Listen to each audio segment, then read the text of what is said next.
Hello, Matt. Good evening to you. I just found out that we are quite close. I'm really sorry for that. I'm happy. Unhappy because you're in lockdown as well. Anyway, can you please introduce yourself to the audience and say who you are, what you're doing, and maybe, a few stepping stones of your career, where you came from and where you ended up at the moment. Okay, my name's Matt Boroff. I'm a musician, singer-songwriter, and I began my career in the late 80s, early 90s in New Jersey in the United States. And I had a band there where I played for, touring clubs and all that for about 10 years. And then I was mainly a guitarist during that time. And right around 1995, I think it was, I met my future wife. And my future wife, Marion, happened to be Austrian. And at that time, I launched, I guess, what you would call a solo career. I was just playing and singing in clubs around New Jersey, North New Jersey, and New York. And then a few years later, in 2000, Marion and I moved to Austria, her hometown. And when I was there, I met drummer Little Concert, and he and I formed the basis of what became a band called Matt Boroff and the Mirrors. And we released 3 full-length albums and just basically toured Europe from 2002 until 2010.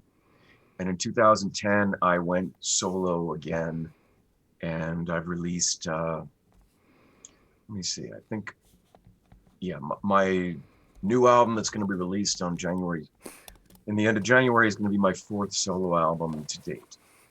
Okay. And so that's the short, condensed version of the second half of my I think there's much more to tell, but we're going to talk about it. The first thing is, and this is maybe a delicate question, so you don't have to answer it, of course. Was there a reason why you went solo again? Besides of that you can have...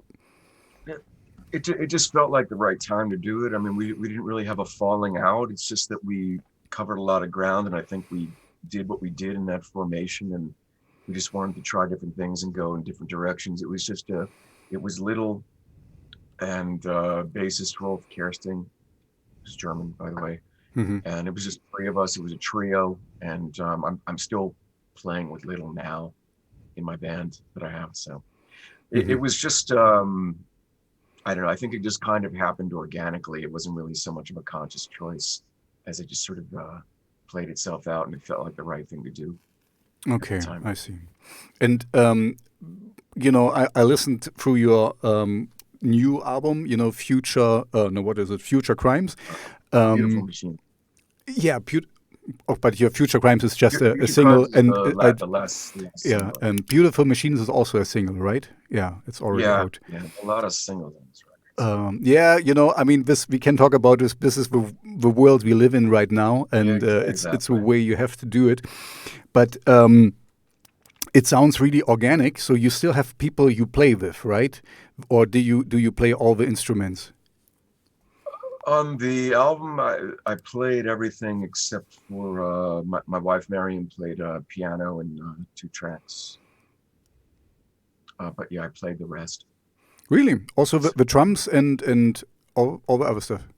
I play percussion. A lot of the drums are, it's a little more electronic and programmed. So the album is a complete fake. So, and I did it. But okay. Yeah, I played the instruments on the album, and I tried to, if I'm playing a different instrument, I try to not play it like the guy who played the guitar. I try to give it a different.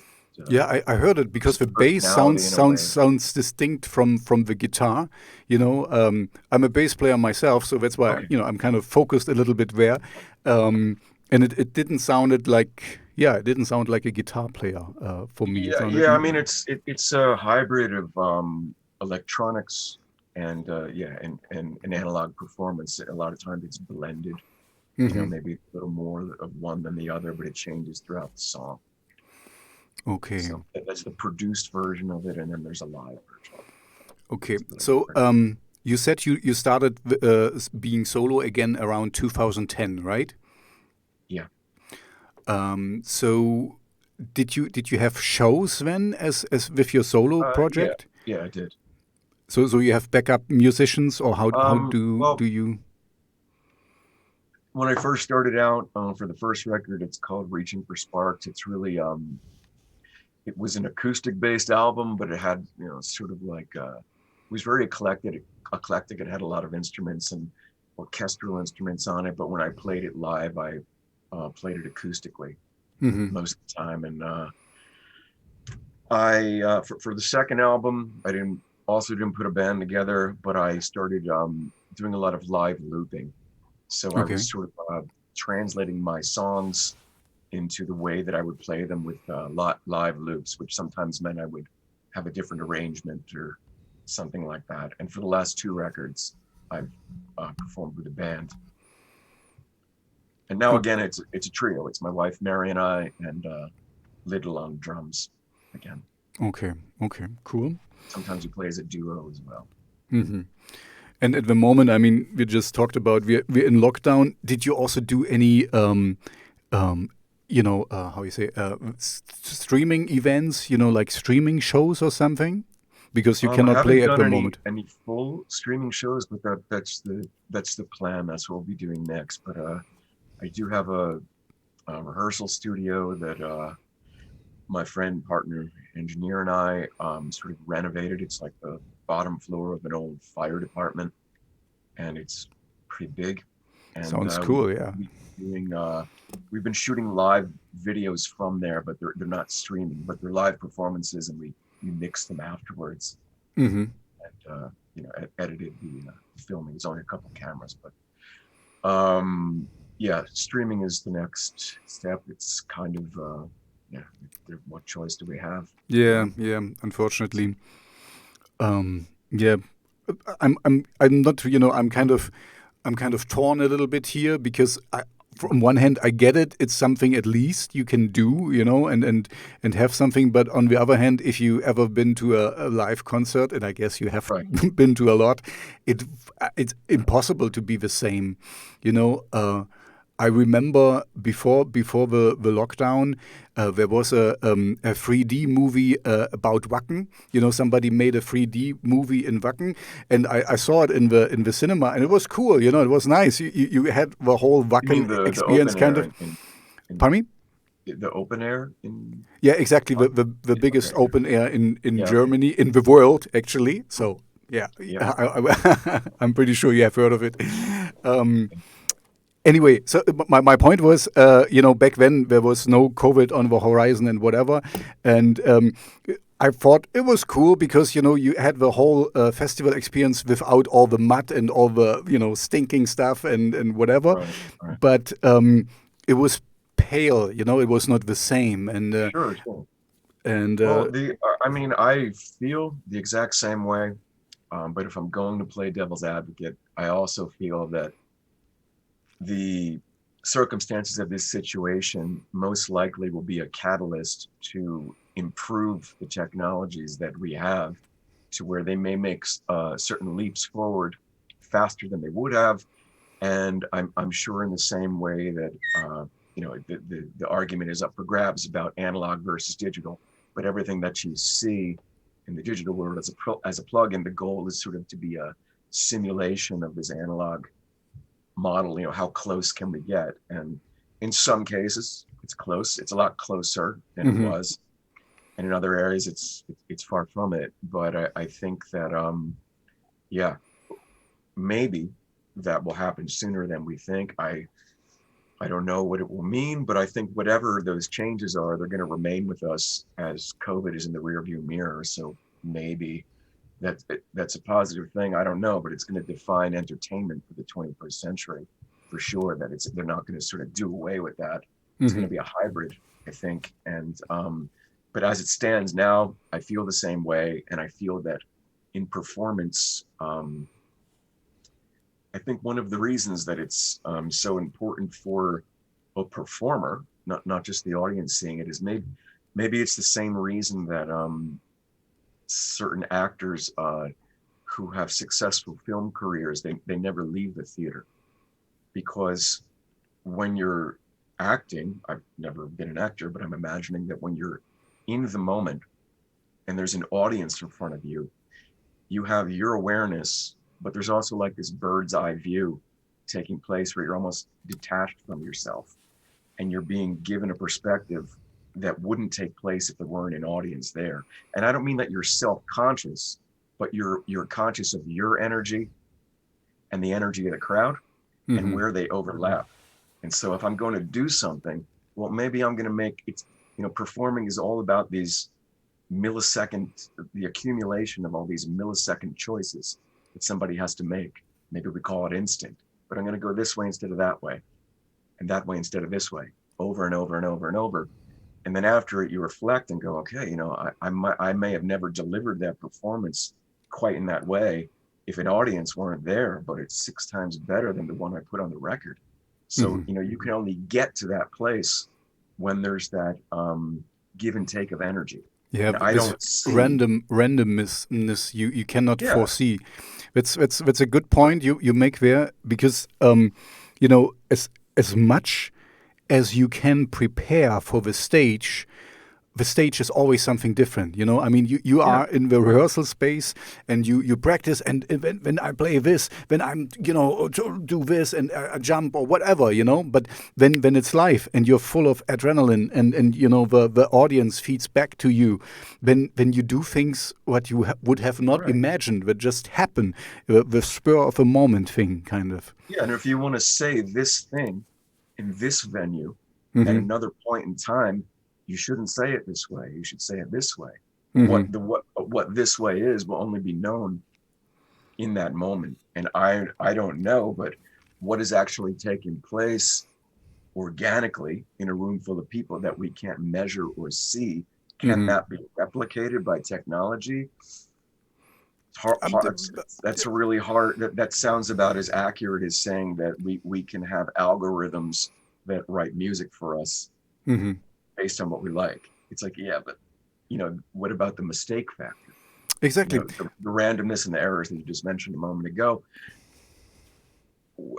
Yeah, that it would almost have to be introduced in a different way, or come from a different direction. That randomness, and maybe that sets the balance. Maybe not. But yeah, I remember, where you just say it. I have something to say about the theater as well. But as I started music back then, we couldn't find a drummer, and it was like 20 years ago or something, or not even earlier. Anyway, and we bought a drum machine, and one of the features of a drum machine was that it could get out of line, that it has this, that it can play like a real drummer, moving a little bit around. And I was like, who would want that? I mean, I want a machine to be as precise, and for them it was a feature, and it was a cool feature. It will be like a real drummer. It can get out of sync and stuff. And like, what? Who wants that? But now, with the knowledge I have now, I'm now 44. I'm like, yeah, this random element is why we still have theater. I mean, we have these big movie production, and it's cool, and you have special effects back and forth, but people still go to the theater because it's intimate. It's right there, and there's a heckler, and somebody throws in something, and the people react. So it's the, I don't know. It's why you see a car races, because it's just cars driving in a loop basically, but still there is the danger. It can happen something. Well, yeah, and I mean, this it's is the like same saying with. that's why if we lived in a world where the all you would have to be the best poet would be to use the longest words. Or if you were I have the best words. Why should there be painting if there's photography? Why, exactly. because you can take it's like yeah because you're in our race to produce superior technology, we forget about the human element, and it's the cracks that are the most interesting thing Hmm. at some point. I mean that's what makes us human. And I think a simulation of a mistake is not the same thing as a mistake. You know, the I think it's called the humanize button on some of those drum machines Yeah. seen, and it's like, yeah, I yeah, it's a big subject, and yeah, I completely agree with you. Hmm. Yeah. I'm agreeing with you as well. I'm here in Germany, and I see how poorly our schools are set up for remote um, Unterricht. What's the Or word? lessons learning. Remote lessons. Yeah, exactly. That's why I struggle a little bit with my daughter at home to get her. Anyway, this is let's say with some more positive stuff with the music. Um, by the way, one thing I was okay. I maybe have a few words more You can before go, that. take your time. It's okay. No, what I wanted to say is I like that you are genre bending a little bit, but Right. still, as I'm also a radio DJ, I need also some boundaries, that because Sure. otherwise I get everything, and I don't I like get that all reggae the time. and Get it all stuff. the time. So my question is, even if I say I don't like boundaries and categories, how would you kind of class your music? What would you call it? Because Well, I don't I really know don't. where to put it. I mean, I guess in this business, it's just like career suicide in some form to not have a good answer to that. And but to me, it's almost like saying when someone goes like, "What kind of person are you?" Okay, I'm yeah, like, it's well, it's a and little. I'm kind of like, That's well, ask somebody else. And on the other hand, I don't want to go like, if someone goes, "What's your music like?" It's sort of like, well, what's your restaurant like? And I'd be like, mhm, it's like nothing you've ever eaten before. And they're like, well, I don't want to go. And I'm like, yeah, I understand. But I think that it's the way that I look at it is that there's a certain feeling in it, and there's a certain vibe in it, and there's a certain resonance in it that is really what it's all about. And I can sort of clothe it in different ways and retain that feeling. And it's and so that what I'm clothing it in is always secondary. It's sort of like if I'm not a big reggae fan either, mhm, just mentioned, but if I were going to put out a reggae album, I wouldn't go from where I am now and now I'm going to go to the reggae genre. It would be like if I could take what I'm doing and expand the circumference of that circle wide enough where it I get it. encompasses that too, then I could do it, and that takes time. Hmm. And so there are choices of harder edged, I guess, industrial punk, rock, electronic, and many other things. And it really goes back to like my own tastes in music and what I like. I like to scavenge music and take parts of songs and kind of Hmm. Frankenstein them together. And not in a really contrived way, but in a way like, I'm looking for different colors and shades and Hmm. textures and moods and things like that. But I think that it has all of those genres in it, maybe at the same time, or depends on what song you listen to. But my feeling is that to me, it's all much more of a musical film. And Hmm. so it's sort of like saying, what kind of film is it really depends what the film is about, and then I'm going to clothe that music in whatever is appropriate. And that's why I'm always sort of jumping around so much, even on a song to song on a given record. So to describe it, yeah, it's sort of like electro, industrial, cinematic rock or something. Yeah, I always wanted to say dark wave a little bit. Yeah, You have a dark edge in it, and I really like that. Because I'm more like gothic, dark wave, industrial. That's kind of my thing. What I like, my holy trinity, you could say. You're right. What I like, and so you're falling into it, but you're hard to place. You know, it's kind of I don't really know I how don't I would fall into it describe in the it. right way, and I'm not really, you know, it's I like those things.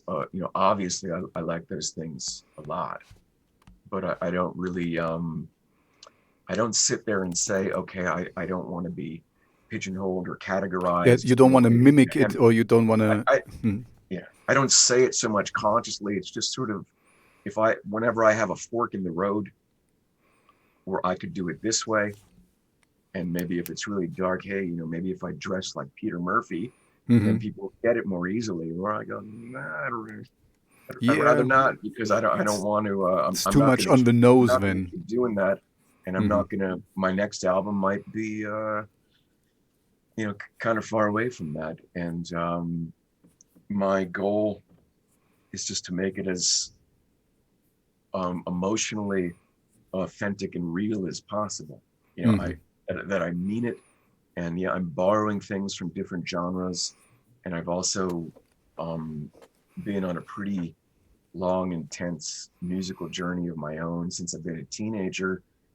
And throughout taking that journey, I've gone into a lot of places that I haven't really made public. And so sometimes I feel myself pulling something out of this big bag I have from 15 years ago or 22 years ago, just for a little detail Hmm. that as a particular song required. And I guess that's sort of the benefit of being a solo artist is, Hmm. you're able to do that, but then sometimes your unedited work could be the stuff that never should have been made public if you have nobody to sort of tell you that Exactly. now This you've is. gone too far, and it's enough. You don't have to be everything all the time. Mhm. But it's certainly a factor where it comes up with as you. I don't want to jump ahead in our discussion, but I know that you have a platform Mhm. on Spotify, for Yes. example, Mhm. and in this day and age, they're literally asking you, as the artist, to sort of categorize your work I know. so that it can be submitted to people who Mhm. have playlists that are about, it's cool, like there's genres, but I really do not benefit from what I am in that scenario. Mhm. That it's really something that it's a strike against me at this point. No, If and I if you get it. need a genre named after you, hey, that's great. If people, if everyone in the world knows who you are, well, that's fine. But if they don't, you know, it's tough. Yeah, no, I hear you here because I don't know how to say it. I hate the game, but I don't hate the player because otherwise I would Right. need to hate myself. I don't like to be an influencer, but in a way I'm a little influencer. I mean, a very little one. Um, so I kind of I'm appalled by it, but on the other hand, you have to go with it so a little bit, Yeah. and one of your songs, "Future Crimes," where you kind of brought up the outrage about sound bites and stuff and little things. This is exactly why I did the opposite with what I'm doing here. I don't want a sound bite from you and just say Right. something Right. Right. about. I want a long story. Yeah. A lot Long of my form friends. conversation. Exactly. Okay. When I Okay. started, they said, "Oh, Tobias, nobody's going to listen to that because they want short little things." And also my radio station where I'm the DJ. In the beginning, I was playing the whole talks with other bands on there, and it was then blocked for 1 or 2 hours. How long I talked with them, and people would drop him off because nobody wanted to listen for an hour. So of course we didn't want this on the radio station anymore. But I'm believing in it, and now I just put it on YouTube and then on Spotify and all these other podcasts. Now it's cool to have a podcast, Right. where you have long form like Joe Rogan for 4 hours. He talks with people. That's the perfect. Yeah. I think the success of Joe Rogan and others who have really pioneered the format of podcasting have discovered, I think to their surprise, that all of this dumbing down and shortening of attention spans has also led to a craving for long form conversations, because that some ideas cannot be expressed in 2 sentences, and you need to hear somebody searching for the answer as they speak. You know, the answer, they maybe arrive at it together through at 1 hour and 5 minutes into a 2-hour conversation. Exactly, and it's a back and forth, and sometimes sorry to interrupt, but I completely agree with you. The thing is, sometimes maybe you have sometimes you have a thought in your head, and if you just keep it in your head, it's kind of it makes sense and whatever. But if you put it out, sometimes I realize in the way I'm putting it out, I realize, this is a stupid thing. Just saying it. I realize it's stupid, and it's even better if you have a soundboard, if you have somebody else in the room or in the conversation who says, "Hey, Tobias, this is a really stupid idea. Have you thought of this and that?" Because, this is important to the back and forth, to have a conversation, to kind of understand each other, to really know how you tick, and not just like, okay, yeah, I made this song and it really, I thought about my wife and it was nice and boom, done. Okay, this is there is no meat on this thing. I think what the worst thing about it is, I mean, I'm saying that I'm just sort of saying the same thing you just said, is just that there's, I think depth requires time. And that in order to go a little more deeply into something, it requires time. And it's the same reason that a soundbite versus a book, they're 2 very different things. And I think that it's the same reason that there's certain things you don't want to put in a microwave. It's gonna. Well, there's a lot of things you don't want to put in the microwave, but I don't even own one. But it's just like, we can do that and we can make it hot, but you wouldn't want to eat that. And I think it's the same thing with information. And I think that what I was getting at in Future Crimes had to do with a lot of things, but this tearing each other apart with outrage and sound bites, it's also just about when you're looking at a screen. It's the same thing as where you're looking at an email. You're deciding what the context is in which this statement was made. And you've already sort of placed, you framed it and already put it somewhere. And if you don't like it, well, it's just going to be 25 times worse in it. And I think that what's happening is that when a person gets behind a machine to express these ideas, it gives them a layer of anonymity, quite in the same way that maybe not so much in Germany, but at least in America, out on the highway, road rage. When someone's raging at another driver, you're not really, it's a person operating machine. I can listen to you. I just need to check somebody's on the door. Just go on. I'm gonna hear it. I'll just start over. Just come back. It's okay. No, sorry. I have to gather my thoughts anyway before it. Ich kann gerade nicht, sorry. Sie ist nicht da. Saskia kommt erst nach Hause. Okay, it was just the daughter from a neighbor. Sorry for that.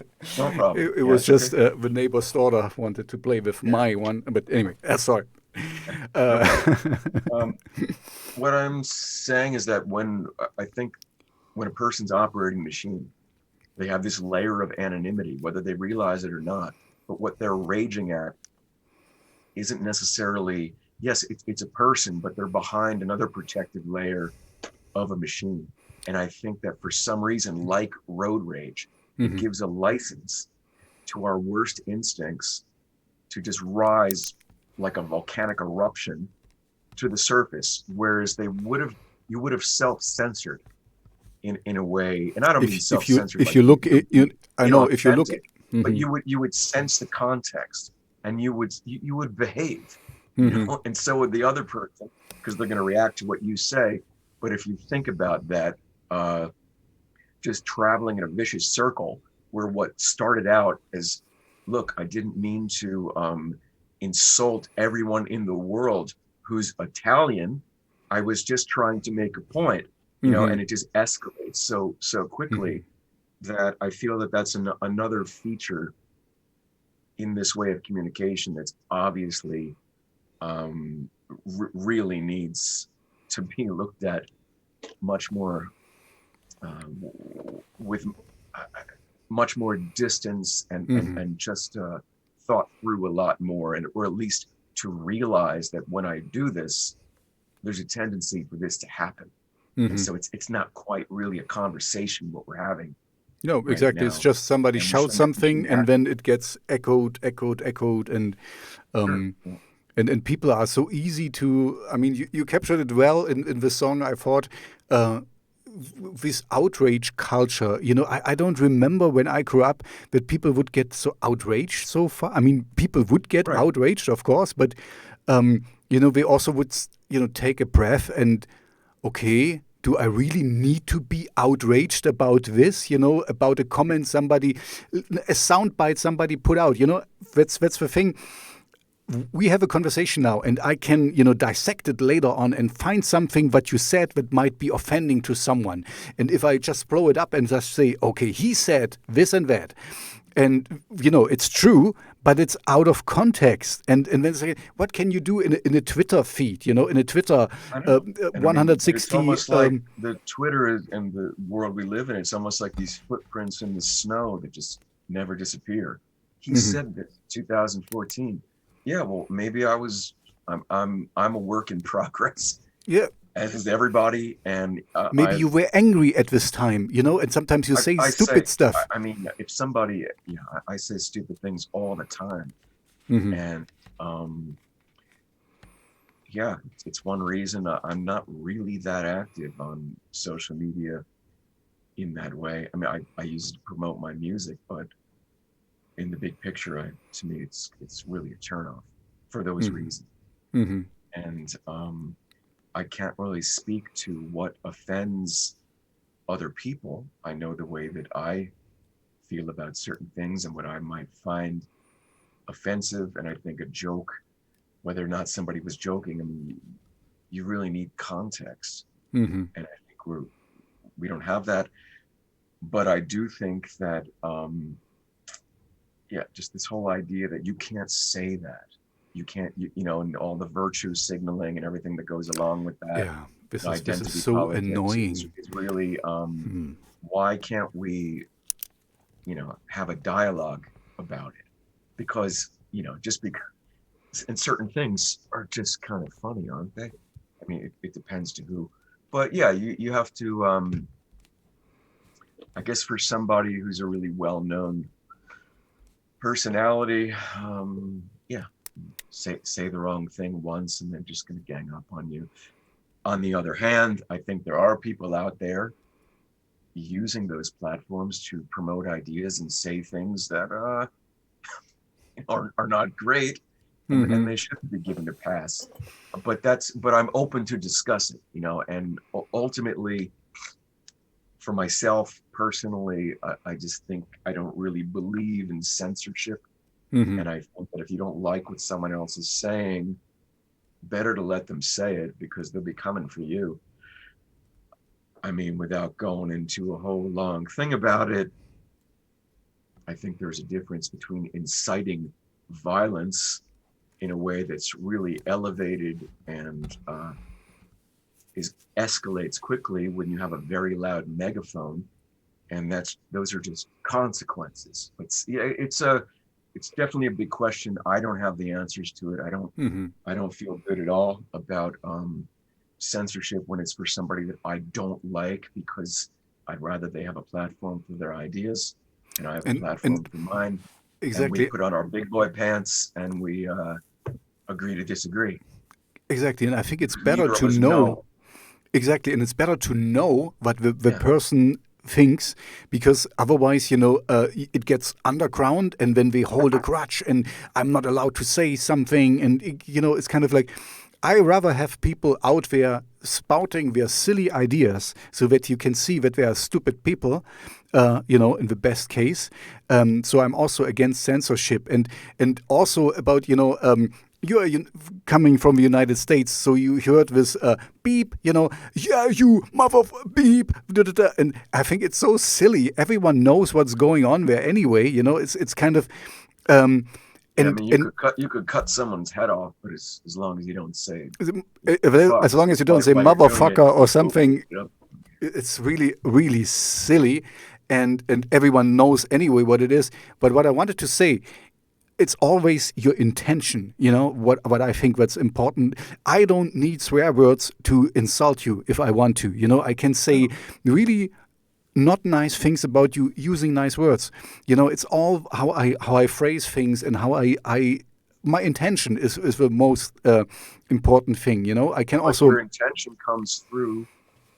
I believe, as I was saying before, your intention comes through when you have a context. Mhm, of When you course. don't, that's where someone else is able to decide what your intention was. Hmm. I mean, much more easily. And I think that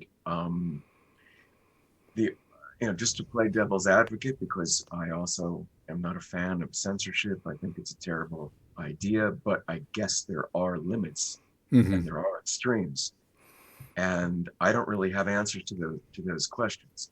And what I think is also a factor in that is that I would say, well, as you said, if this person just has like a meatloaf for a brain, they're gonna dig their own hole, you Hmm. know, just whatever it is, give them enough rope and they'll hang themselves. Just let them speak. But every time I think that, I guess in the last 5 years or so, I'm like, well, this is so ridiculous. Who's going to buy this shit? And who's going to listen to this person? Because they're so clearly, it's so moronic. Hmm. And there's a video of he or she saying the opposite thing 2 days ago, and all we have to do is play that side by side, and the forum of ideas they'll just hash them. It'll hash itself out, but it doesn't. Hmm. I And know what you it mean. doesn't matter if it was true or not. It just It. matters how passionate I am, and if you and I are in the same bubble and we Hmm. just scream loudly enough that we're correct, we just hypnotize each other into Hmm. thinking that we're fine. But the consequence of that is everyone who disagrees with us needs to be taken down, and Hmm. they need to be, you need to go after them with even more vitriol than before, because they're threatening your narrative. And we all have them at this point, and we all have our bubbles. But I think that I totally agree with you, but I also feel like counting on the truth to come through at this moment, I'm not so sure, because I think that it's just it's reality as we've been raised up. Reality as we've come to understand it is falling apart Hmm. in It's some it's it's ways. it's it's more I, important today to believe into something than to really know, to have hard facts or something. Um, yeah, and this is the fault of the social media. In a way, it's great because everyone has a megaphone, but also very bad because everyone has a megaphone. And the yeah. one and there's this algorithms on Facebook where the most outrageous stuff wins, because the more ridiculous is, the more people will click it and see and say something about it. Oh, this cannot be true. Or this, and the blah, blah, then it becomes the new hit sensation or whatever, because it gets clicked a lot, and when it gets promoted by the algorithm, and so so we kind of create this There's no outrage such thing culture. as bad publicity. Exactly. Basically, but Facebook I wants you think that, to stay there. and I think that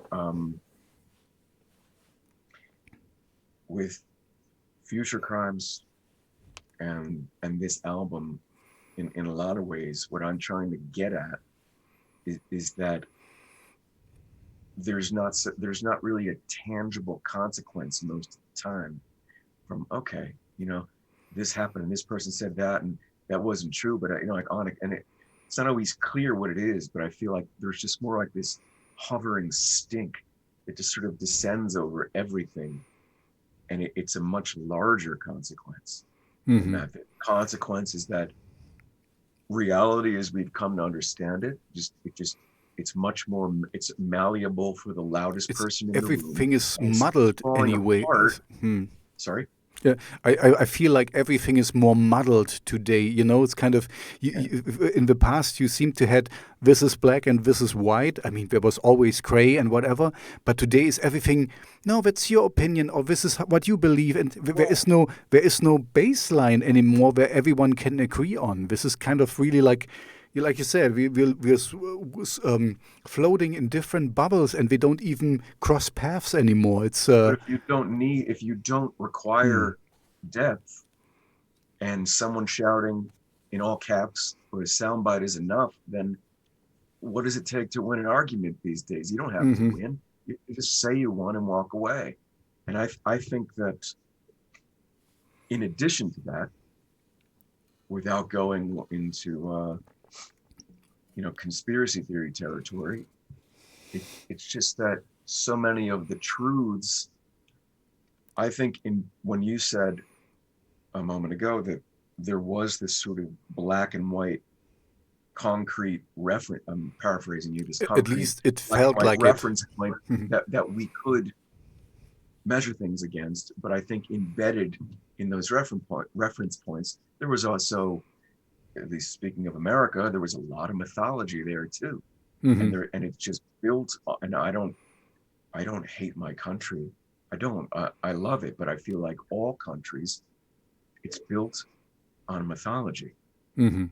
And it's a country that, unlike, I've been living in Austria for 20 years, and technically, I could say that I'm living in a place that, um, whether a young person knows it or not, there's just something in the air that this place was waving the flag of nationalism in a big way, and they, Mhm.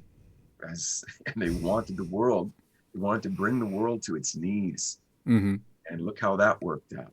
And instead, they were obliterated in the worst possible way.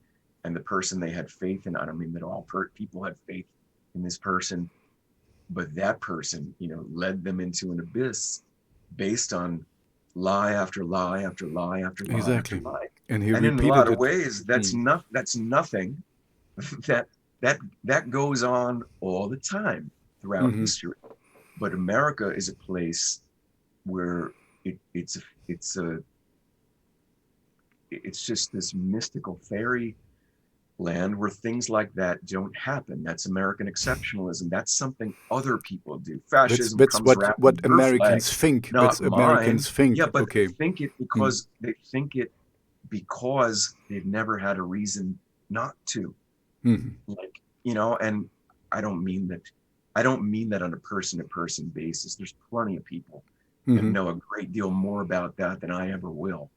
But in general, Mhm. if I generalize, there's just something going on there that's falling apart now because it was based on something that was nothing more than a bedtime story. Mhm. And a lot of that is coming to light. And I think a lot of it has to do with, you know, not facing your own shadow and fighting projections on the other side of the world that you say, it's just fear of the other. And I think that, you know, any individual could go through the same process psychologically along their path of growth, and they would come to a crisis point. And Mhm. I think there's just a collective crisis point that's been building up for a long time over there, also on other levels worldwide with things, but we're seeing it play out in real time. Just like there's right now one group of people who believe this and believe the other side is the problem and they're insane and they're not in touch with reality. And then there's another side that believes the same thing about that side. Well, this side has neo-Nazis in it. That should maybe be an indicator that not the best side to be a part of. Maybe. Depends on your viewpoint. Into right now, but watching it in a non-emotional way, it being my country, living in a foreign country, it's absolutely mind-bending to see, and I sit here and I go, I don't know what to make of it, so I'll write a record. Not with any answers, of course, but just because I don't have them. Yeah, I guess nobody can really have. It's like an allegory, like it's like a Greek myth happening in real time that we're all living in the middle of right now. And what happens over there affects us over here in a big way. Okay, if you're talking about big things, but don't worry, we will get back to your music. But just a thing for me occurred. One of the crisis we are building up right now is that our way of life, the way of life of the West, basically, is not sustainable for the planet. That's one of the crises I see coming, and also that's why all these right-wing personas or so, from my point of view, from my perspective, get a lot of they draw a lot of people, because they kind of proclaim, if we throw out these guys or if we do this and that, then we will stay like it was, and it will be back to the 50s. Everyone gets his own house and whatever. So kind of showing something that what was there, and but if you are a realist, this is not sustainable. It cannot go on like this. We cannot. Everyone can have not free SUVs, and we cannot travel everywhere and stuff. We have to get smaller, because what can you say to the Chinese? Who wanna who slowly not slowly, but they're fast catching up. And then all of them want an SUV for each of one. It's impossible. I mean, it's just basically. I mean, not basically. But what I mean is, but numerically, exactly. It's not possible. If everyone has an SUV, nobody could drive anywhere, because the roads would be full. But how can we deny, or Africa? How can we deny them the luxuries we have, and say, oh no, keep it this in the West, it's fine, but you don't need that much. You don't need so much electricity. You don't need so much internet or whatever. It's keep it. We keep it, and you just look from the fences like we are used to, and this is not working anymore. So I see a big crisis brewing here. And I think this is, the tectonic plates were shifting at the moment, and something new will arise. We will have either a big crash, not like this pandemic, but, it cannot. If you think about, I don't really get it. I talked with other people about it already. Grow has a limit. We cannot grow and grow and grow. And where do we want to grow to? Growth is not synonymous with progress. Yeah, exactly. And yes, you're growing, but you could be growing so fat you have a heart attack. Exactly. Or if a cancer grows and grows, you die because of cancer. This is not a good thing. Unlimited grow.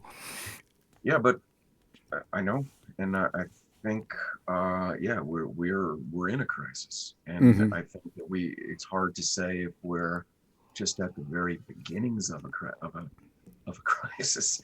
But to think of it non-emotionally and base it on, I guess what I've learned up to this point is, I think it's true that we learn through joy and we learn through pain. And unfortunately, if you're not going to get the message through joy, you're going to have to learn it through pain. And I don't really see us going, you're my enemy over there, and things are better for you than they are for me right now. But I'm gonna, it's just. I stay calm over here and just let you enjoy. There's no way that we're gonna be brought to our knees through being nice, like, and it's Hmm. just sharing. That it would be nice if we could do that, Hmm. and But collectively all making a move that's going to benefit all of us. hmm. But I think that there's just, for so many different reasons, as you said, what we're doing is not sustainable, and it's been a long time coming. And if there ever were a way for it to change, I guess this might be it. Hmm. This moment. And I think it's a lot of people are. I'm not going to go down the conspiracy theory rabbit hole, but a lot of people are waking up to the ways that they think things work right now. And I guess it's good, at least, that they're having that type of dialogue in some ways. But Mm. what will the result of that be? It may cause us to question things that we might not have questioned under more comfortable circumstances. And I have to hope. Otherwise, I might as well just take my own life after Hmm. this talk. Don't And do that, please. finding a reason to go, well, there's always, I guess, throughout history, there's just also always been this, like we were talking about with playing on stage or acting on stage. There's that randomness, there's that uncertainty factor, and I think that always plays a role too, like the Joker in the deck. Hmm. And what may come through in the midst of what we're in right now, I would always leave room for the unexpected as well. It Yeah, could be I unexpectedly negative, but it could also be the opposite. I realized, I was wrong with all the big predictions these last years.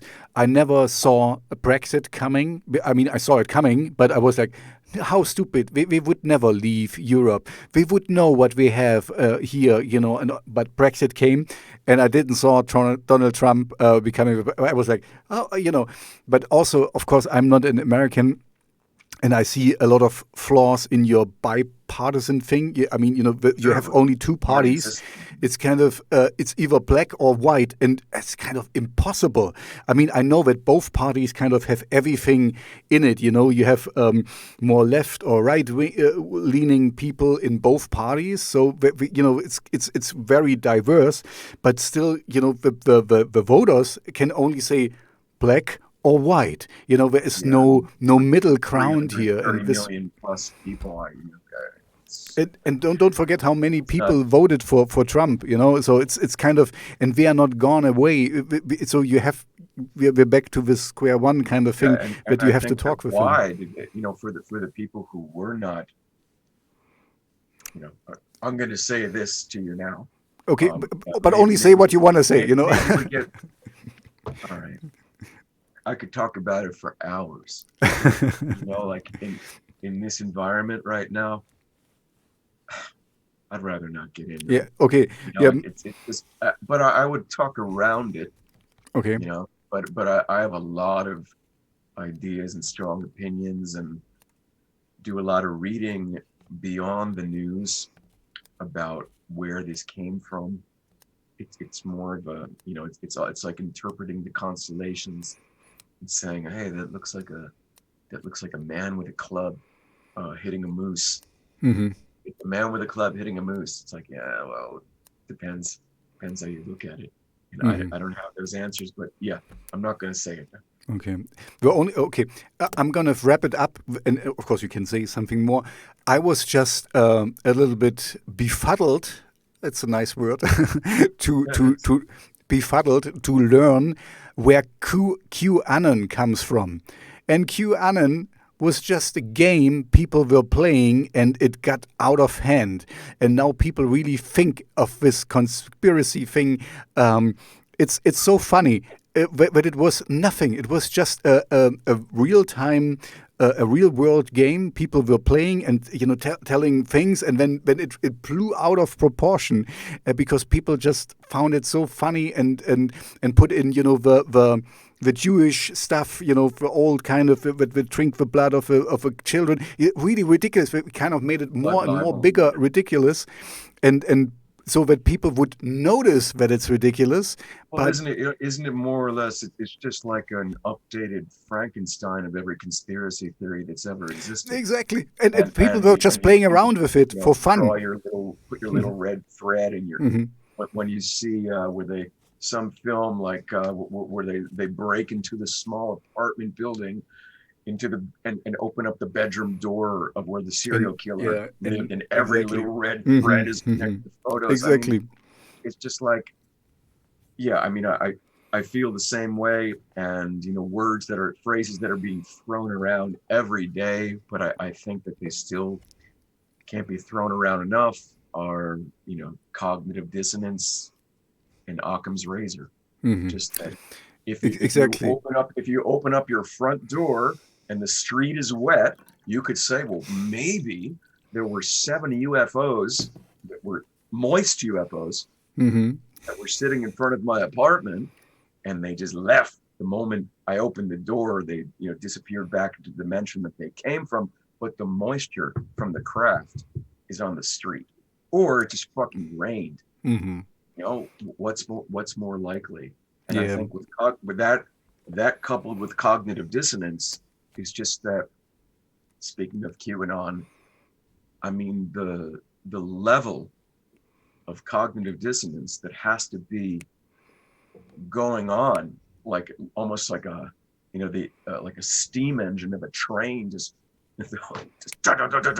going back and forth. That the lengths that you have to go to describe reality today, because the prophecy of yesterday didn't quite come true. I mean, that's where I think it really reaches an inflection point. I don't know what the hell, if this gets aired after January 20th, I don't know. I don't know what is your whole reality is going to be deconstructed before your eyes, or you're just going to have to surge like 25 levels deeper into what you already believe. Exactly. And I think that the way the human mind works, you find this a problem. You're going to find a way. Exactly, with the cognitive dissonance. The doomsday cult. Exactly. I just wanted to say that they also the great non-event that never takes place. Exactly, and they find we were not ready yet. And I have so much of myself. My family won't speak to me. I've been traveling cross country for the last 4 years, spending money on this and investing in that and giving. And like, what are you going to tell me? All of it was for nothing. How do I approach the mirror after that?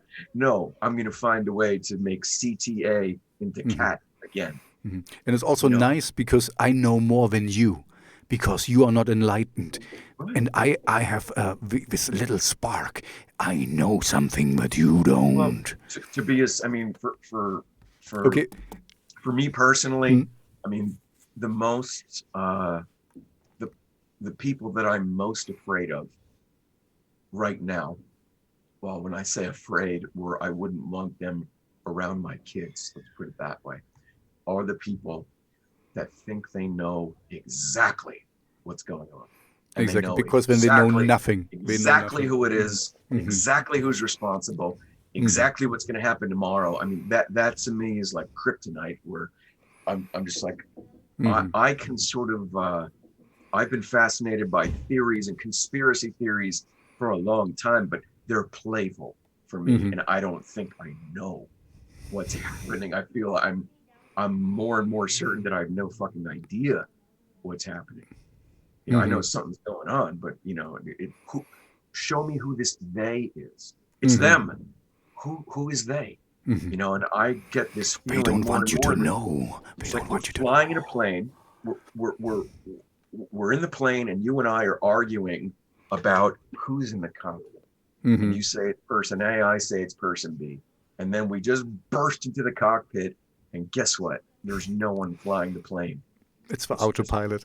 It's just chaos is in control. It's so chaos. It's chaos. It's order. It's order. It's chaos. It's push and pull. It's inhale, exhale, and it's just been like that forever, and it will continue to be that way. No matter how much we fight about it, it's indifferent to us. Exactly. So maybe we wrap it here for this subject, because I think we could go on forever. I just don't want to go into the who's who. Yeah, no, it's fine. I think leave it in. Yeah. No, I leave it in. I'm too lazy to cut things, and you didn't say anything. We didn't talk about anything bad. When you told me, I'm like, okay, he's lazy.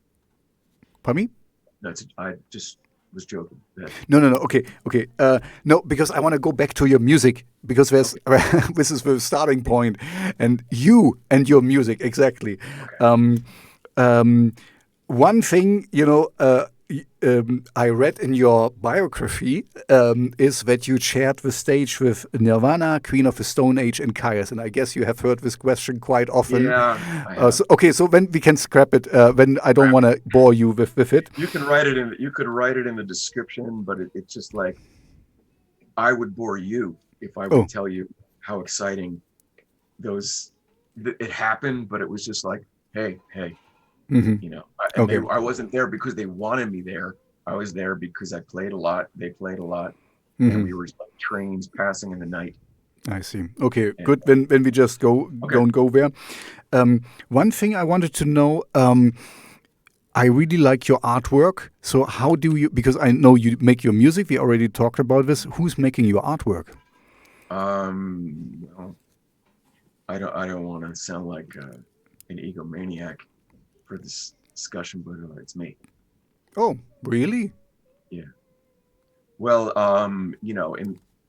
if you're referring to this record, yeah, the most recent one. I arranged and manipulated different photos and things, but I didn't take those photos on this album of the concrete and stuff like that. But normally it's I was involved in drawing, painting, and visual art before I got into music. It's actually what brought me to music, and I do it still, but I do it for musical purposes. I kind of wish I was further along with it, because I'm seeing a lot more than I'm able to manifest with that, which is not the case with music. Like, my skill level is not really even, but it's sort of an economical decision, but I think it fits. So yeah, I've been doing that. Talking about economical decisions, who's doing your mixing and mastering? My mixing is it was mixed by me and my friend, partner, and engineer Martin Beeger, and it was more like I mixed it, and he came in, and he's more really knowledgeable about like actual frequencies and things like that. And we did the final mix. And then the guy that plays drums with me, Little Concept, is also is a professional mastering studio. Oh, so it works out quite well. Yeah, it's an inside job. It's just DIYs you can get. And a lot of these things were, part of the romance I have with creativity and music is that, like, through necessity, I've had to get deeper into other things that I also really enjoy. They're more enjoyable now because I know more about them, but it was always through necessity that, well, I can't afford to get somebody else to do this. I have to do it. And I kind of know what I want, but I don't know how to get it. And I have to learn a couple skills, and you sort of put that in your bag, and you're able to do that. Yeah, I get it. I get it, but I often where I'm coming from a little bit is I get it when you know it yourself and you can do it on your own. You don't have to ask somebody. But sometimes I think you don't need to do everything on your own, and especially with music, it's good to have some other ears on it as well, because that's one of the problems. Maybe you can shortly talk about that. How do you decide when a song is finished? Because when you do it on your own, if you're in a band, then you kind of like, okay, I play this and I play that, and then you kind of it comes to a conclusion most of the time. But when you're alone, it can be like, oh, you can always add things or subtract things and stuff. So, how do you find an end point for your Well, own songs? I think that first of all, I agree with you, and I think there's a fine line between knowing what you want and being a control freak, Hmm. and not knowing how. The only way that I'm able to kind of see myself as not being a complete control freak, egomaniacal person is it's just that I do finish things. And Hmm. so one way is that there's certain points in the day where I know it's good for me to listen to something in an open sense. Like, how Hmm. does it feel to me to listen to this? And that'll be part of my work day when I'm recording, writing, or mixing a song that's all me. And I have to sort of compartmentalize and say, when I listen in that state, I'm able to make three decisions if I'm lucky. And based on those three decisions, I'm going to work for the next 13 hours in that direction Okay. based on those decisions. So I have to really ration when I'm going to listen. And it's usually in the morning or like after lunch or something, or late at night. And I get, I mean, this has come to me, I think over time, I get a sensation that, okay, I'm in that state now Ah, and I I can know. listen. And when Hmm. I do that, or if I had a thought about a song early on, a really rough demo version of it, I compare it to sort of leaving a trail of breadcrumbs in the woods. Okay, I'm going to start dropping the breadcrumbs now. And after I've listened to this thing for 7 hours straight, this one little transition, I don't trust my ears emotionally anymore. Hmm. Now I'm just sort of looking for this and looking for that and going, okay, what's this bass frequency doing? Is it sort of overwhelming? Is the low end of the bass overwhelming the kick? Is there enough breathing space here? Am I just uh, yeah, through like sort of disciplining my listening, I think is Hmm. the way to do that. And then in the end, I bring in someone else. Uh, Okay. and I think that I trust myself in a certain way during certain points of the working day. Or when I first came upon a song, I you know, either I write it down or I mentally remember how did I feel about it. So if I'm going to turn around and go, oh, this thing is so fucking boring. Yeah, because you heard it 7 million times. Hmm. But remember how you felt about it. And the decision making process should emanate from that perspective, not the technician right now Hmm. who's been working over and over this thing. And it's not a perfect science, Hmm. but it's always like I think of doing it a lot more than like, well, how does one person paint a painting? It's like, yeah, well, he comes in the morning and takes the canvas off it and sort of looks at it. And the other answer is by creating imaginary deadlines. Hmm. And you have to create. You say that, okay, I can make this. I have to finish this by such and such a time. And if I'm really not finished, but I'm close, okay, I'll change the deadline. And the third thing is that oh, I just forgot the third thing. How horrible. Wait, imaginary deadlines and wait, just give me a second here. Oh, I hate when that happens. Everyone hates when that happens. What did I say? That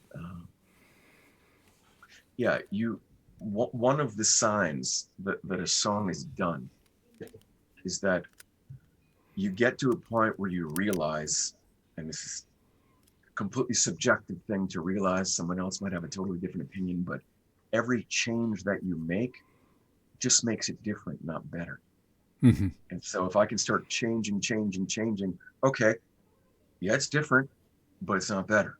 Hmm. It's different. but it's not better. That's the song speaking to you through its language, telling you that you're done.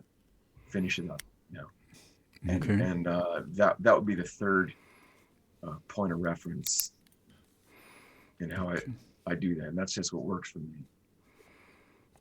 And that's something that came to me very slowly, you know, over many years of doing this, that I just learned, all right, you know, that it's probably these things. Mm-hmm. You No, see I your can own imagine pattern this. of habits. This doesn't fall out of the sky. This is, yeah. I mean, you know, I talk with a lot of I saw it in musicians. a soundbite. Yeah, that's a yeah, that's a perfect soundbite. Um, Heard it. yeah. Um, I I'm kind of a little bit hesitant because you know we are now over the 1 hour mark already, and one fun thing I usually like to ask is, and you have been on the road quite a while, and quite a lot. Okay, no, let's start with a different question. This is a more Wherever you want. indiscreet question, but I I guess you cannot live from music yet. You have another thing, another income source, or do I you do all live? kinds of like freelance things. Okay, okay. Yeah. Do you have a label at the moment? Well, You don't have to answer it if you don't want to. yeah, It's let me not answer it because I okay. don't want to insult the person who's, I'm sort of, yeah. Okay, let's. Oh, sorry, No. we skip over it. That's fine. Okay. Um, the one sorry, other thing I wanted to ask is because you have been touring a lot, and do you have any funny stories from the stage? You know, from the travel, from behind the stage, on stage, off stage, or something. You know, we already touched about the names you put there. We don't need to touch on that. But any funny things what happened? Anything what you memorize? You still Yeah, I think that memorize? one thing, well, there's a lot of things, but one thing that comes to mind is that there's this club, or was this club in the early, in the 80s and the 90s called L'Amour in Brooklyn. Mm-hmm.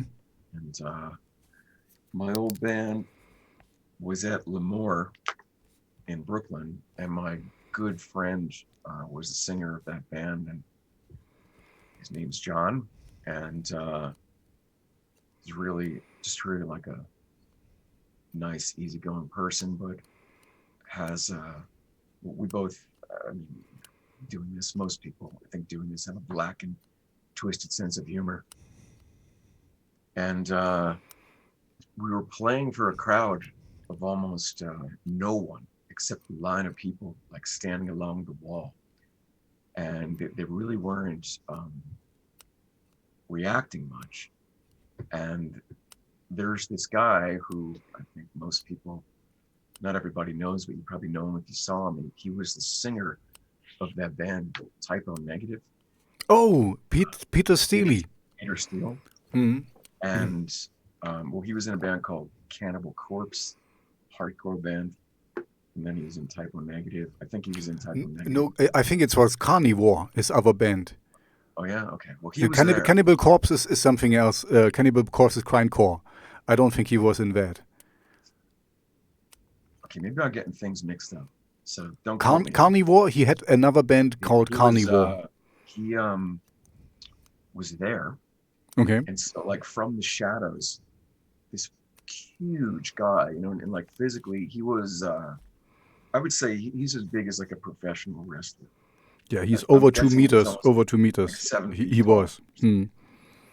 You know, just looked like he walked out of the set of a Conan film. He comes out of the shadows and he just walks by himself all the way like to the front of the stage. And he goes, "Hey," and my friend John goes, "Yeah," and he like says in John's ear, because you know, he says something like, "Hey, fuck these people, you guys sound great." Mm-hmm. And he turns around and he walks back to where he was, and my friend John only meant it in just a kidding, joking, most loving kind of way, but no one could hear what he said. They just saw him say something to his ear Mm. and walk back, and he just said, "Yeah, this guy just told me he wants to fuck me after the show." Oh, oh. And so yeah, he came to the backstage area and had to be was going to kill us all. And I Really? sent somebody to talk to him out of it. Yeah, he wasn't happy about it. Yeah, And I remember I read a story about him that he was doing a photo shoot for Playgirl, you know, where they put on the yeah, man I haven't naked. read it. And Yep. and when somebody told him from his band, because he was like, oh yeah, this is for the girls and whatever, and when somebody tells him that most of gay guys buy this stuff, and he was not happy about that. All right. Well, I I heard, mean, I don't know anything. I I mean, don't you, know, but he wasn't. I thought, in hindsight, since we lived, it was. I think it was pretty funny. You had to be there, but the timing was just perfect. Okay, that's cool. That's cool. Uh, Yeah. So yeah, I don't think we should start another subject because I think we could go on for a while, and that's actually the nice thing. I really appreciate, because this means, you know, you're an open-minded person, and we can yeah, yeah, sure. clearly talk.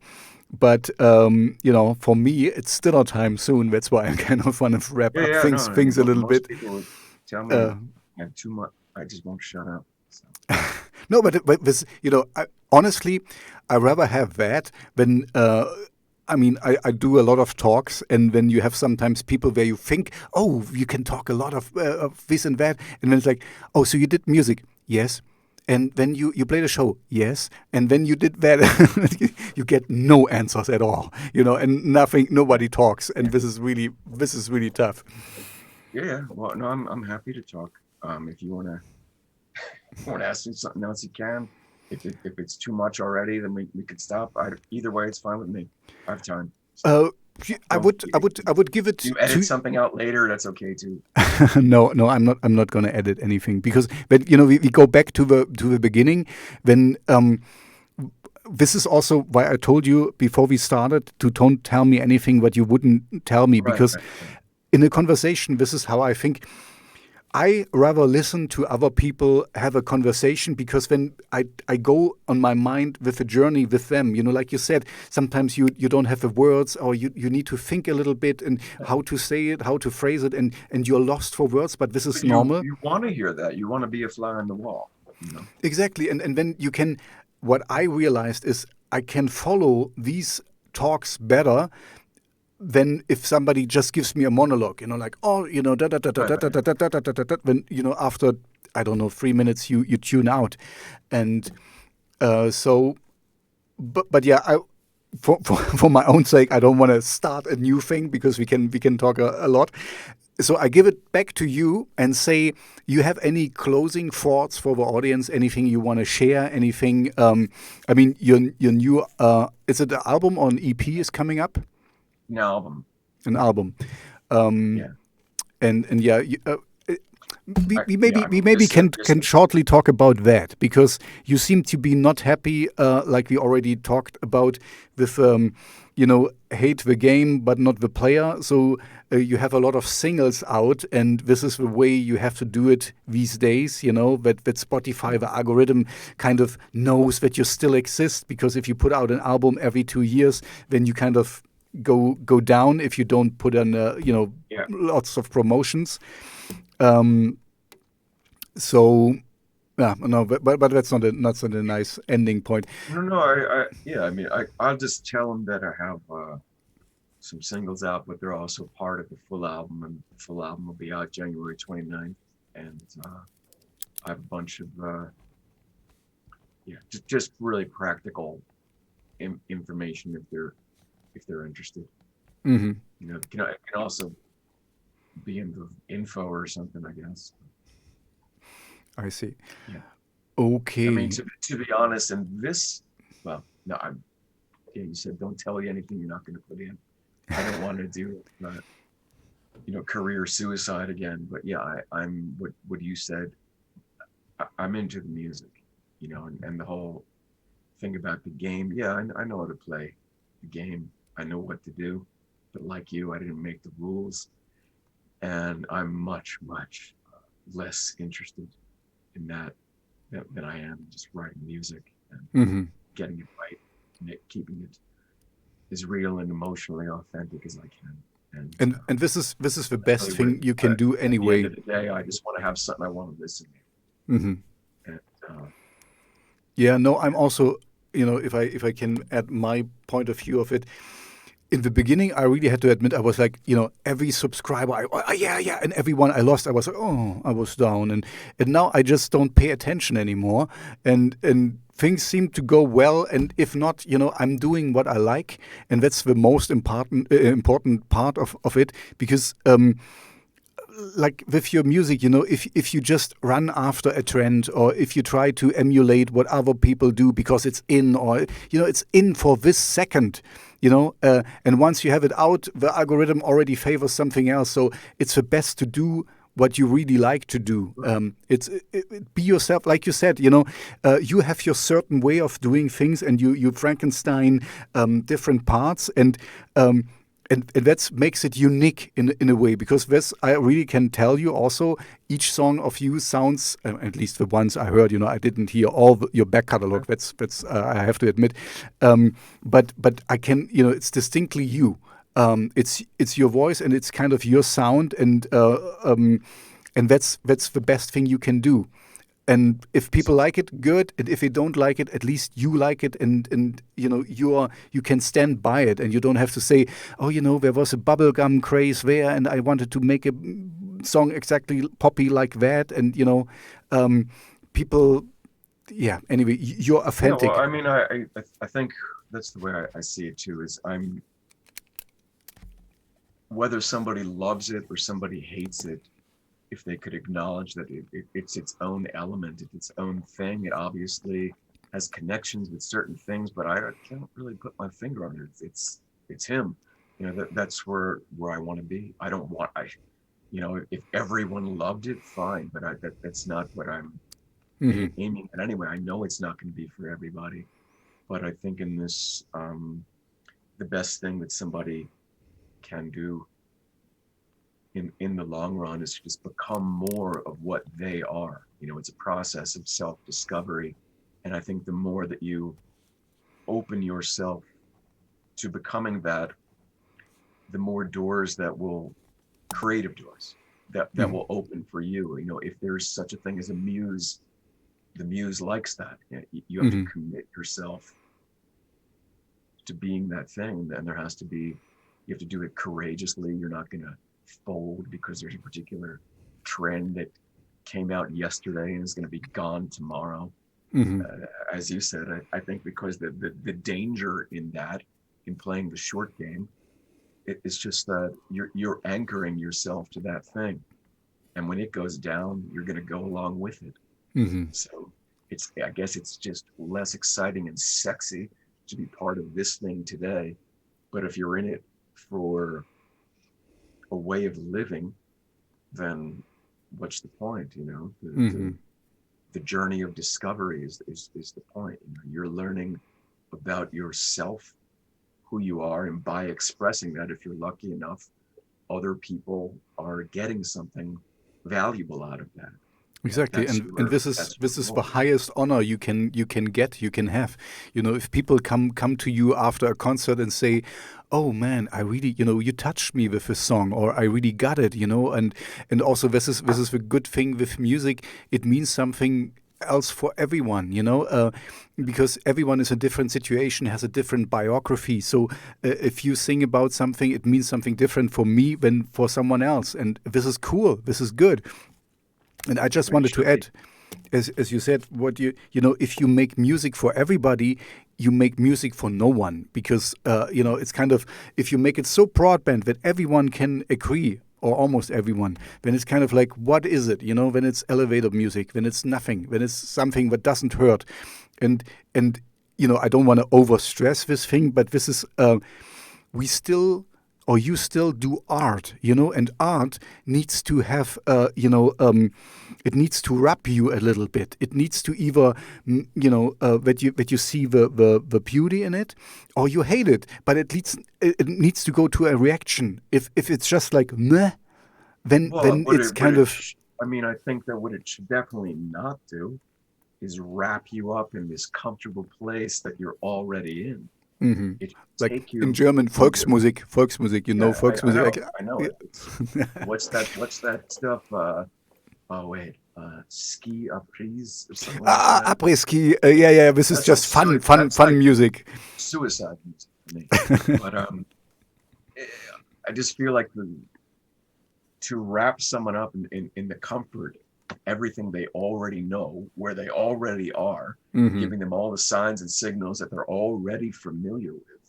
I mean, that's more like pandering to that person art than art. I mean, art needs to take you on some kind of journey and return you your everyday, so-called ordinary life, which is not really ordinary, and make you allow you to sort of see more deeply into the significance of it. It's another like prism that you're able to look through. And for me, as an artist who's been doing this for a while, I mean, I do understand the game, and I'm not such a snob and a purist that I can't look at anybody that's engaged in a career and go, it's not like that. But just the whole idea of it being a popularity contest, especially when it's been married to something like TikTok today, or social media now, it's so far away from the point of what it actually is. And I think the person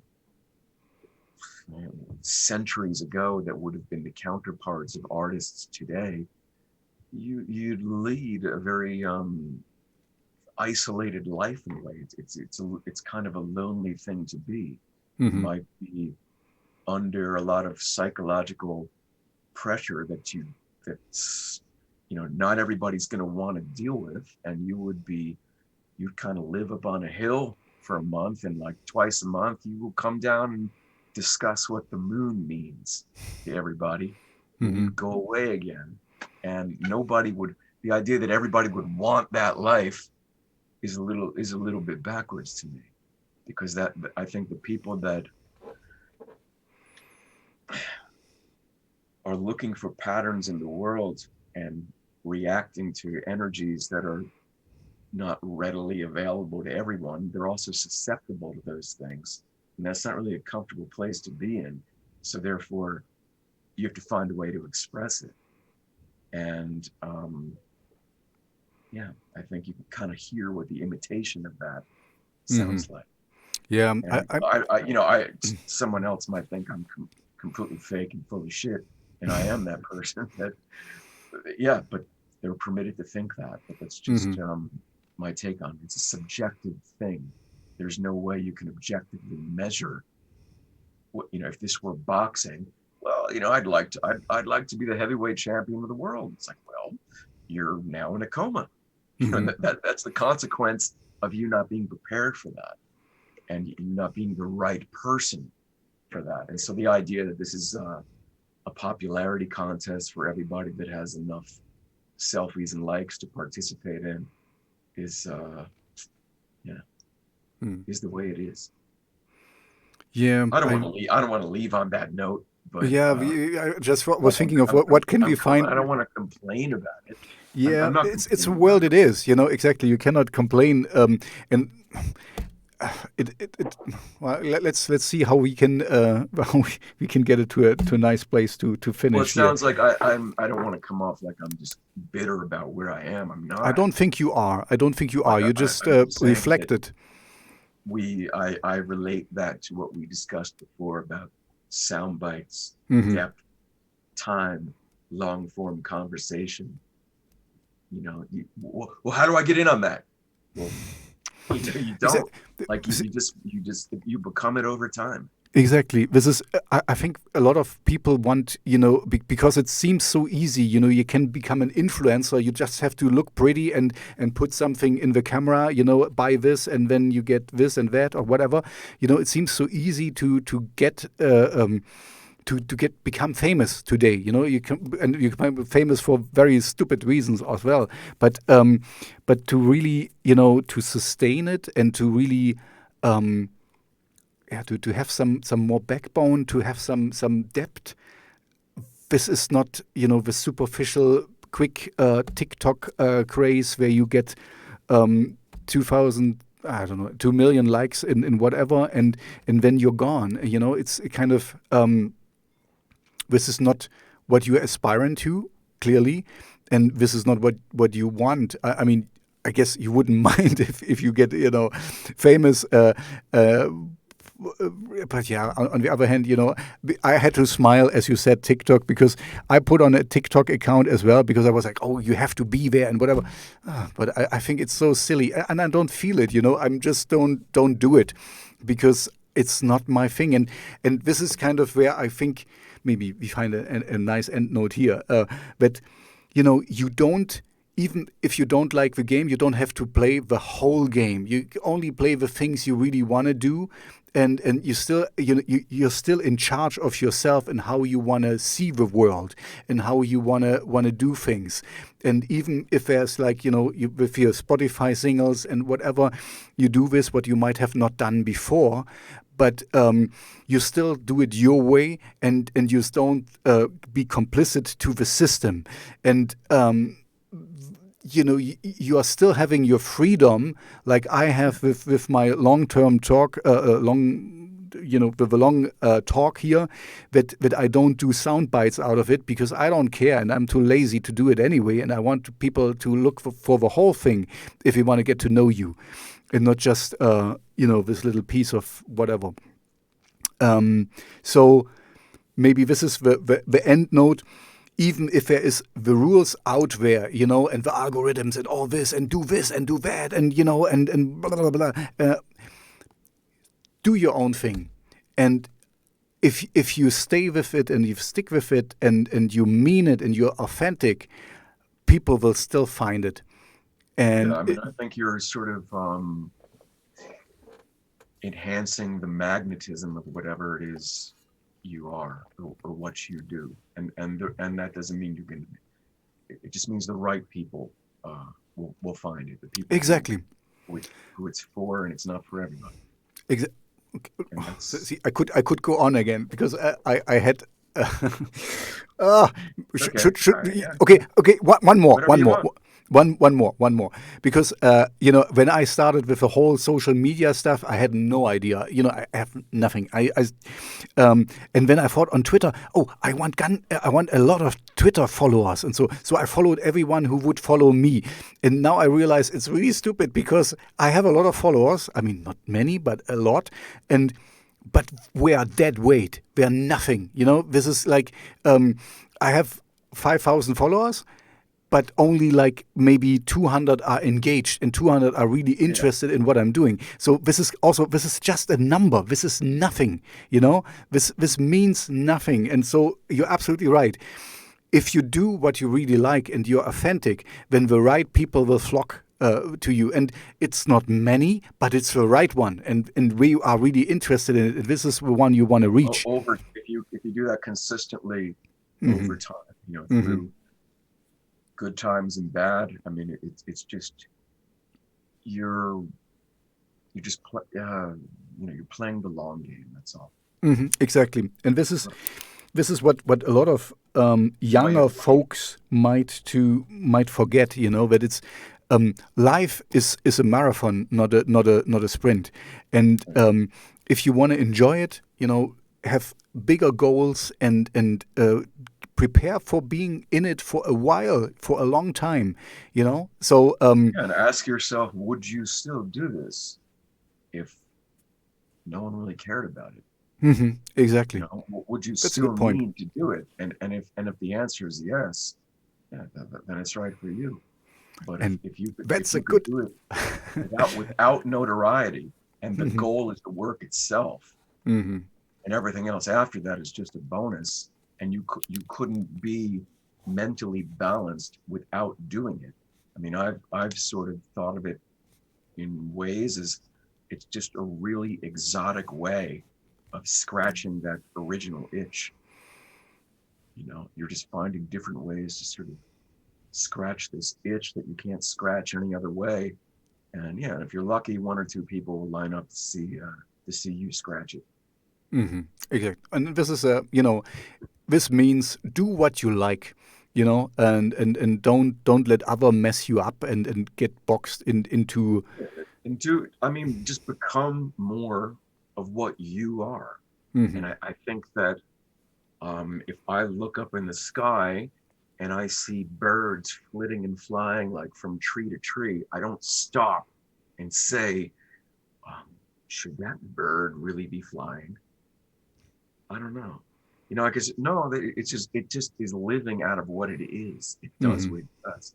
You know, so that to me, that's like a process of just becoming more of what you are. Maybe it's not music, maybe it is, but it's just that I think everybody has something to offer, and everybody has a gift to give. Exactly. I don't know, you know, and that's the process of self-discovery, and that's something that can only be revealed over time. And I think life is the process of life is just sort of revealing the layers of a person to themselves and to others. But you have to be, I think, open to that path. And I think that at the end of the day, that's what it this is. is. I could go on again, and this is a little bit tougher in today, I think, because you have so many distractions. There are so many things you can kind of occupy your time with, that you don't come and sit down and think really what you want, because there's advertisement that tells you what you want, and then there is, the war for your eyeballs. You have Netflix, and you have the social media, and everyone wants your attention, and so you never really have to deal with your own and what you really want, because you get fed stuff all the time. And I think that's why you need to be proactive about whatever ritual it is that works for you. For me, it's been meditation and other things where, and I'm not far into it, but I've been doing it for a long time. And I'm not here promoting it either, but I do know for myself that it's just a way of centering myself, where I'm turning down the noise of the world for a period of time each day. And I'm just able to be in a space where no one's talking, and if I'm having a conversation with myself, I'm able to remind myself that there's no one here. And it's sort of like you're just slowing down the merry-go-round at least once a day. And I don't mean that you need to do that through meditation. Maybe just like cooking does that for you, just where you're not engaged with that noise, because I think that's the mental equivalent of just eating fast food all day long. I'm completely agree. And this is a good ending point now. Let's wrap it up. So thank you very much for your time. It was really nice to get to know you and to find out who you are and how you tick. I wish you all the best with your music. I'm gonna put you in my playlist again. I'm gonna follow you and see what's coming up. But so far, the newer stuff I really like. So I think you're in my corner. And if you want, I can also play it on my radio show. I just need MP3. Thanks for having me. Yeah, no, my pleasure. It was really it was nice to have a nice conversation with somebody who thinks about things and not just spouting stuff. But that's the good thing for me, because I usually pick I pick the ones I want to talk to, and most of the time I pick interesting people. Sometimes I'm reaching a little bit, and it's not so easy to have a nice conversation. But this is certainly not nice you. for me too. And I'm always, you want to do it again sometime in the future, I'm always happy to Yeah, talk about, I could talk about my music, but I'm happy to talk about whatever, really. we certainly can do this again. I mean, Okay. honestly, you both know the lockdown will continue a little bit, so Yeah. maybe not overdoing it, but we can do it next month again, and Yeah. see Or, where we like are. And how or is it still recording? it's I can stop now. Wait, Okay. wait. Okay, so goodbye.